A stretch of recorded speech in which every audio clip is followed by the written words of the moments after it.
This year I made it a big goal for myself to go and beat the games that I buy, because I, like many other people, will sometimes just buy a game and either A, not finish it, or B, barely even play it at all.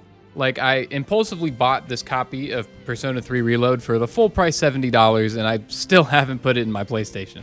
When I got back into retro gaming, I remember a time where I went to my local old game store, shoutouts to Warp Zone and Hilliard, by the way. I had just bought a copy of A Link to the Past, and the guy behind the counter actually recognized me and had asked me how my experience with the game was going. He was shocked that I could actually talk about the game and my progress within it, because according to him, a lot of people would just buy a game and then let it sit on their collection shelf for years. So I know I'm not the only one that struggles with this. I, like I'm sure many of you, also have a Steam library full of Steam games with no playtime because the Steam summer sales are just too enticing. But as somebody without a job currently, I've had to be a lot more conservative on how I spend my money, and that has led to me just not buying a ton of new games recently. Well, outside of spending money on that fucking Pokemon gacha game, I've spent a shameful amount of money trying to get that Full Art Misty. But you know what? At the end of the day, I got it. This has led to me actually finishing the games I've bought in this year, and I'm honestly really proud of myself with the amount of games I beat this year. Even though it was a ton, it definitely was more than any year in recent memory. So yeah, this video will be me talking about all of the games I beat this year. And no, they didn't have to come out this year. Actually, most of the games I'm going to talk about today didn't come out this year. And the TV will have whatever DVD/game I feel like best fits what I'm talking about. It might not be perfect all the times, and honestly, I didn't really think this whole setup out too far in advance. It worked well for the Mario Land video, so I just kept doing it. And with that all being said, let's get into it. Boom, boom, Animal Well. I first tried this game while I was drunk at a friend's house a few months back, and the only thing he told me to describe the game to me was, "This game is made for you." So we booted it up, and I just drunkenly played through the first couple hours of the game. After I sobered up, I went home and I immediately bought the game and would go on to beat it over the next couple nights. So what is Animal Well? I heard of it because it's the first game that Video Game Donkey and his publishing company Big Mode went on to publish. And it's kind of hard to fully describe. It's in one hand part Metroidvania, with it being this huge scale 2D interconnected open world, but it absolutely encourages sequence breaking with the toolkit you'll develop, which I just don't think is very standard for the subgenre. It's like part puzzle game almost too, with how you're expected to use your toolkit to progress and explore through the open world. It has a lot of horror elements too, I'll never forget that genuine jump scare of running into the first boss. My immediate comparison for this game is like those Robot Save Kitty or Robot Saves Dogs flash game 2D puzzle platformer type things. Unfortunately, I couldn't find them online because RIP Flash. Visually, the game has a CRT filter on it that looks great and isn't just there for nostalgic fucks like myself. The lighting here is just beautiful with how it interacts with the filter, as well as interacts with the secret hunting aspects of the well. Something else I love about this game too is how it just immediately throws you into it. There is basically no dialogue as you're dropped into the well, and you're just left to explore in any direction you want. Why you're in this well, why you're trying to escape the well, what the other animals are doing inside of the well, are all left largely up to your own interpretation. It's a very short experience. I could see the people who are less inclined to seeker hunt beating the game within just a handful of hours, but despite that, I totally think it's worth its $25 price tag. It's just a very well-made indie platformer that'll provide you with a super fun and atmospheric adventure. I highly recommend it, as it's one of the best new games I played this year. Arzette is fucking awesome. In a world where every retro callback game takes influence from the NES or Super Nintendo era of visuals, it's super cool to see a game company take influence from a much less successful visual style, that being the Philips CDI. I hope she made lots of spaghetti. If you've been on the internet your whole life like I have, you've definitely seen the graphic style that I'm talking about. It's been made fun of and featured in countless YouTube poops, or if you're a longtime Peanut Butter Gamer subscriber like I am, you've definitely seen the Zelda Month videos covering the Zelda CDI games. The graphics I'm talking about are the MS Paint-like animations, as well as the fact that it's a 32-bit platformer. It plays how I'd imagine that the Zelda games on the CDI would have played, except, well, it's more well-made. Or at least I'd assume so. I'm not going to be the one that spends the money to find out if the Zelda CDI games are any good, or at least I won't be that person yet. This game, similarly to Animal Well, is an amalgamation of genres. It's part 2D platformer with both puzzle, exploration, and collectathon elements. The gameplay here is totally fine and dandy, but the aesthetics are why I was interested in the game and why I would imagine you would be interested in the game. If you think you would enjoy a game where the characters and story are presented like this... Howdy there, stranger. I take it you're on a quest. then you either have already played Arzette or have paused the video to go and buy it. I want to give a shout out to the music as well. It's a lot of simple songs, but for reasons I can't fully describe, it just really fits the visuals and the overall vibe of everything. I found myself constantly just entranced with watching the game while I was playing it. It honestly feels similar to Animal Well in the sense that it kind of feels like a Flash game, and I don't mean that in a derogatory way. If the aesthetics are interesting to you, or you just want a short and fun indie platformer, I would recommend Arzette, the Jewel of Faramore.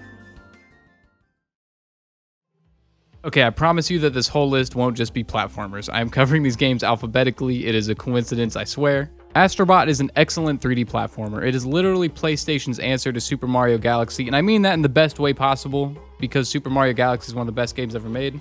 Like seriously, everything from just how different the game can get from level to level, or even how you traverse to said levels, just feels so similar to Mario Galaxy. Just like Mario Galaxy, however, it is 3D platforming excellence. You follow Astro Bot, this cute little robot fella, through an adventure just constantly referencing PlayStation's history as a company, as well as their history through their games. I have a video concept in the back titled Astro Bot is a game-ass game, because that's just the best way to put it. To me, this game is a celebration of what makes gaming so great as a medium. There is absolutely no nonsense with Astro Bot, as it just focuses on being fun first and foremost. There are a lot of really fun level gimmicks in here as well, particularly my favorites being the casino level where you can slow down time, as well as the level where you can shrink. Each level focuses on using a power-up to reach the end, and almost all of them are a blast to use. It serves as a really good expansion on the Astro's Playroom tech demo the PS5 came with. I also love how shameless it is about being a giant advertisement and celebration of PlayStation's history. I love that the ship is just a giant PS5, and that your mini-ship to go from stage to stage is a controller. I love all of the references to forgotten franchises via the collectible bots. I love that the end of world levels each reference a different era and IP in PlayStation's history. I love how much this game just isn't afraid to be a game. I was able to platinum trophy this game within 17 hours and just a few days of the game's release. I'd honestly say it's the #1 PS5 exclusive right now. It is an absolute must-own as a PS5 owner. Spoilers for the rest of the video, but this was my favorite game to come out in 2024, and I highly recommend it. This one is going to be hard to fully encapsulate my thoughts on in short form. Hell, here are all the things I want to cover in an eventual Elden Ring video, and the scale of that video is why it hasn't came out yet. I'll start with a simple claim that Elden Ring and the lands in between are the greatest open world ever put into a video game, bar none. From my lifelong gaming experience, there is no open world as filled with content and as captivating as Elden Ring's. That's what I enjoyed most about my time with the game. The lore is cool and all, but if you've watched any of my videos, you know that shit is not my forte. Shit, I even went with the Dung Eater ending because his name is the Dung Eater, and I thought how they said his name in the opening credits was really funny. A loathsome Dung Eater. The bosses are really cool in terms of design, and I enjoyed fighting most of them. Keyword, most of them. But man, the open world is just so good, so beautiful, and most importantly, just so much fun to explore.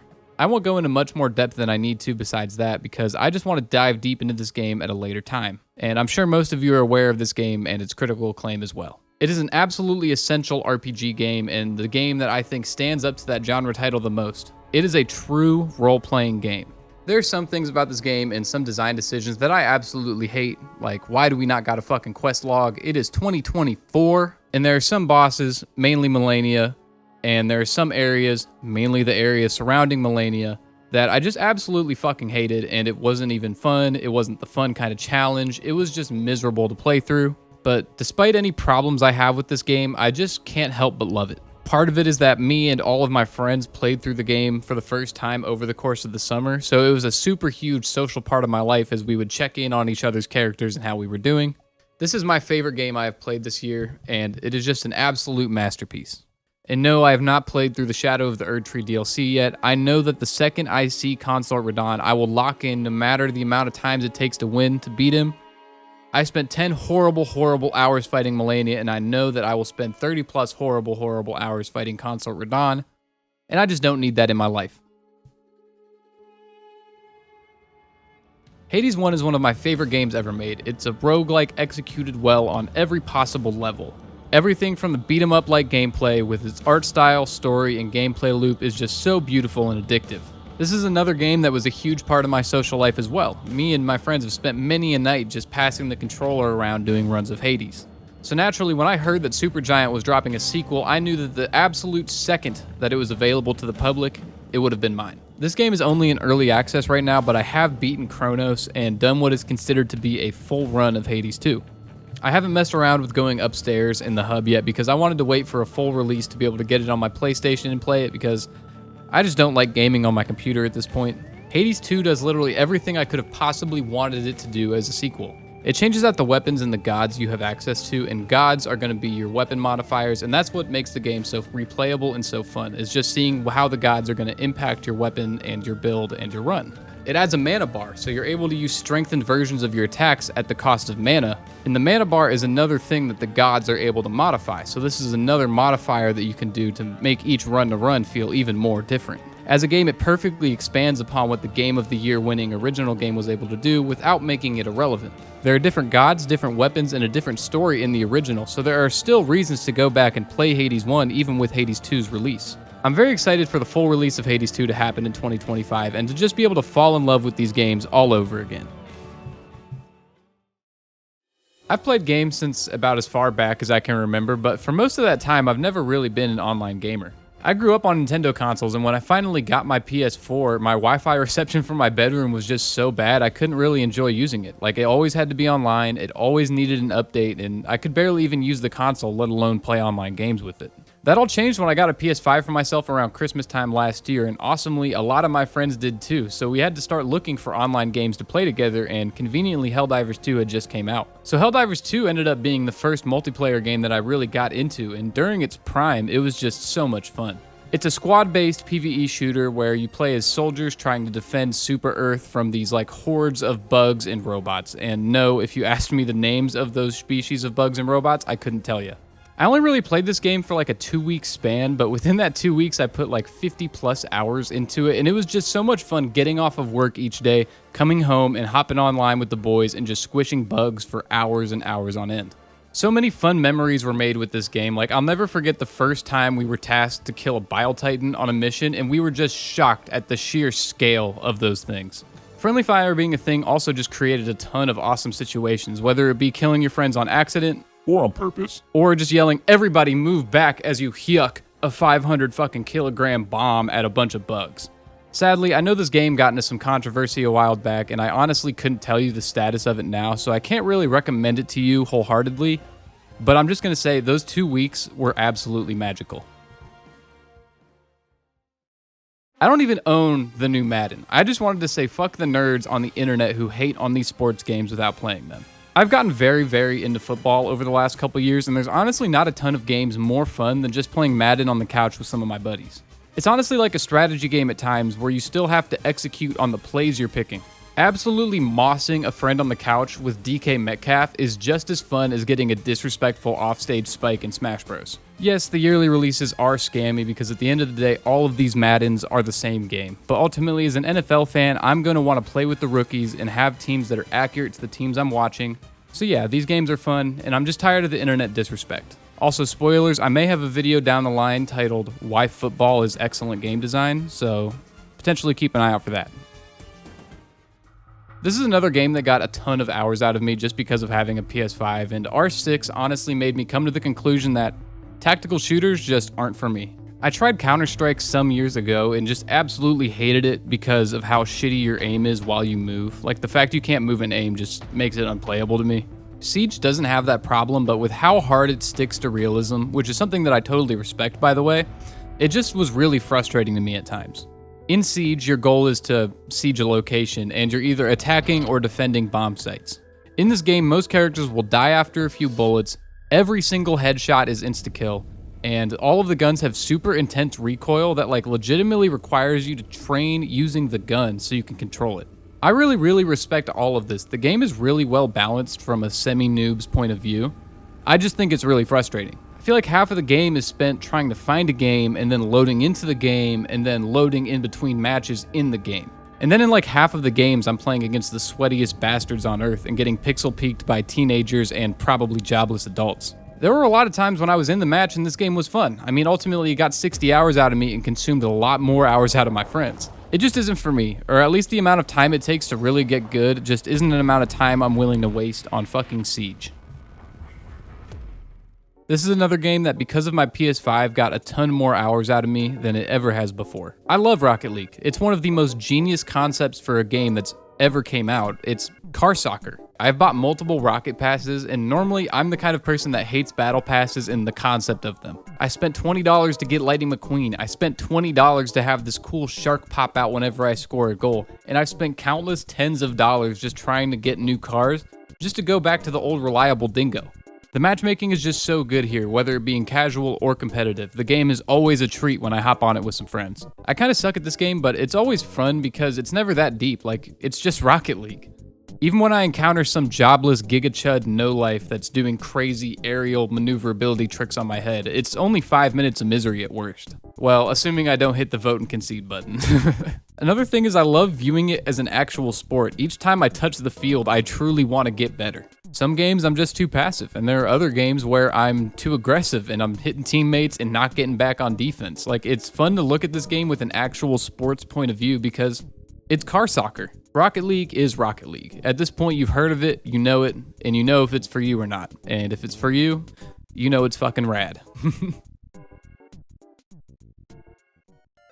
I made a full video about this game, so go and check that out for full thoughts on it. It's only a 30-minute game, so it's kind of cheesy to include on this list, but I really just put it here as an advertisement for that video. Yakuza 1 is the game I'm currently playing through, and I absolutely love it. The series has been on my radar for a while now, but it was a tweet with the main character inside of a porn chat room that made me snap. I had to figure out what was going down in these games. All the footage I have seen from these games are all totally different from each other, but equally as wild. I'm only like 5 chapters into the first game of like 8 of these things, but holy shit, this is the series that I am absolutely diving into next. It's one part some crazy Yakuza gang affiliated story, it's one part 3D beat 'em up. It has RPG elements where you'll be just walking around and you'll get challenged by some random Yakuza member, or you'll get challenged by just some general bad dude, and you'll gain experience or items, and you can use that experience to give you more combos in the 3D beat 'em up sections. It's kind of open world too. There's just a ton of activities to do in the overworld of 90s urban Japan. Yakuza also just moves at an absolutely breakneck pace. I'm 5 chapters in and there's already been deaths, there's betrayal, there's a time skip. It's batshit insane, and then there's somehow a story interconnected between all of these Yakuza games. These games say words that I didn't even know video games not related to South Park could say. You fucking Yakuza! Don't fuck with Kazuki-san! How many times I gotta tell you, I'm not Yakuza? You retarded or just deaf? I'm not condoning it, but I'm not gonna lie, with the funny dub, it made me laugh. So far, as a story skipper, the game being like half cutscene doesn't bother me even a bit. It is absolutely hilarious. I intended on Metal Gear being the franchise I dove into next year because I've never played a Hideo Kojima game, and as a talker of games, that seems like a pretty huge red flag on my credibility. But Yakuza has taken my attention as it's just something that I need more of in my life. I'm playing through the PS2 original because I'm a hipster, but there is a remake called Yakuza Kiwami that's available everywhere, and I'm sure it is just as good. Highly recommend if you want just pure Japanese insanity. This entry is kind of cheating. I first played Chrono Trigger when I was around 10 or 11 years old after Super Skarmory vanished off YouTube and never finished his Let's Play for it. I got the DS version for this game back when it was cheap, and I always knew this game was special and cherished it for that, but it had been a really long time since I replayed it. When Akira Toriyama, the creator of Dragon Ball, the artist for Dragon Quest, as well as the artist for Chrono Trigger, had passed away, I got to just reflecting on his work, of which the only one I really had a relationship with was Chrono Trigger. I've seen some episodes from the original Dragon Ball, and I caught some episodes of Z on Adult Swim as a kid, but nothing really more. I've only played the shitty remake of Dragon Quest 1 and a little bit of Fortune Street as well, if you want to count that. But Chrono Trigger was different. This was a game that I have loved since I was young, and a game I knew that I needed to replay. This led to me emotionally getting the CD to get some cool Toriyama artwork, and as well to just get the CD to the best soundtrack ever put into a video game. I listened to the CD and just knew I had to get my hands on an original copy of the game, no matter what it costed. And a few checks later, I got it and was able to play it all on original hardware, and it's just a special game.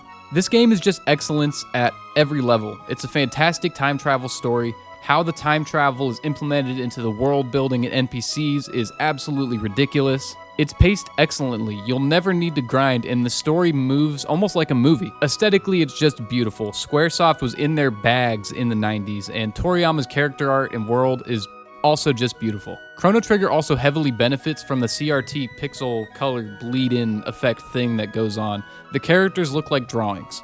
Playing this game, SNES controller in hand, deep into the night, is just an absolutely magical experience. The moment I knew that the $200 game was money well spent is when I walked into Guardia Forest and I heard this song again for the first time in years.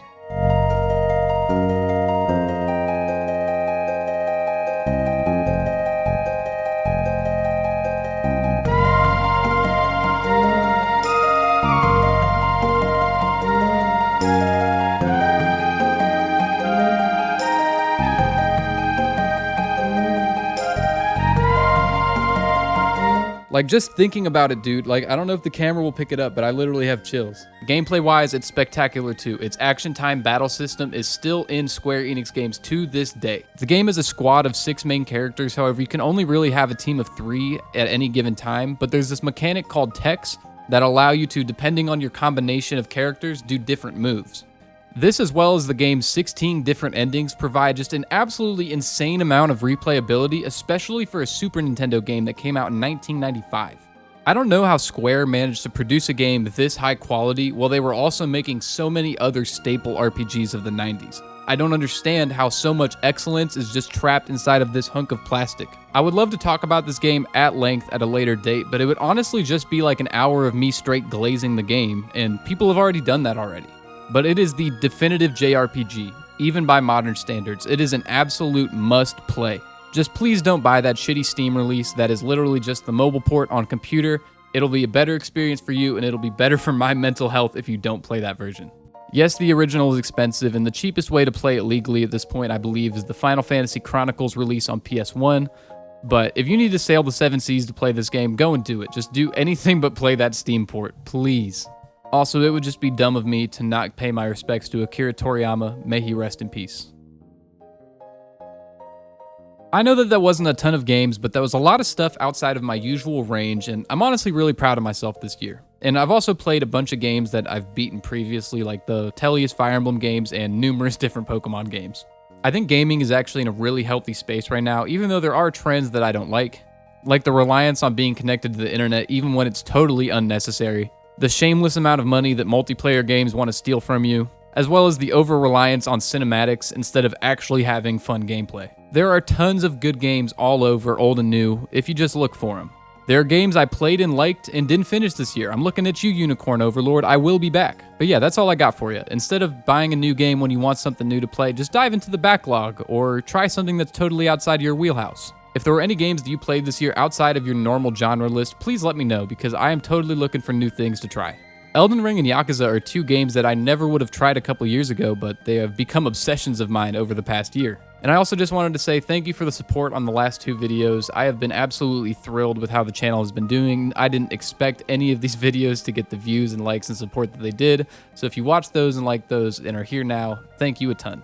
If you made it this far in the video, you know I love you, and I'll see you next time. Peace.